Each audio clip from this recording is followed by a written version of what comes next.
C'est ce qui s'appelle se faire la malle au nez et à la barbe de ces geôliers. Sur cette vidéo enregistrée par l'une des caméras de surveillance de sa cellule, on voit El Chapo, en tenue beige de prisonnier, s'asseoir sur son lit et mettre ses chaussures. Puis, il se rend derrière le mur de la douche. C'est l'angle mort, on ne voit pas très bien ce qu'il fait. Il semble s'accroupir avant de disparaître. Il est 20h52 et il vient en fait de s'échapper. Il est de nouveau l'homme le plus recherché du pays. Toutes les forces de sécurité mexicaines travaillent de manière coordonnée pour capturer rapidement Joaquín Guzmán. Ce qu'on ne peut pas voir sur les images des caméras, c'est ce trou d'environ 50 cm sur 50.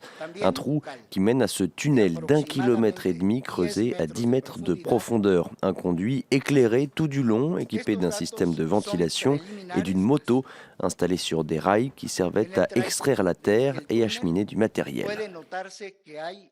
Au bout du tunnel, cette échelle qui mène à la liberté. Une demeure en construction au milieu d'un champ avec une vue imprenable sur Altiplano, la prison de haute sécurité qui abrite les criminels les plus dangereux de tout le Mexique, une prison dont El Chapo a pourtant réussi à s'échapper. Une évasion humiliante qui ridiculise les autorités mexicaines. Il est impossible que le baron de la drogue n'ait bénéficié d'aucune aide à l'intérieur de l'établissement.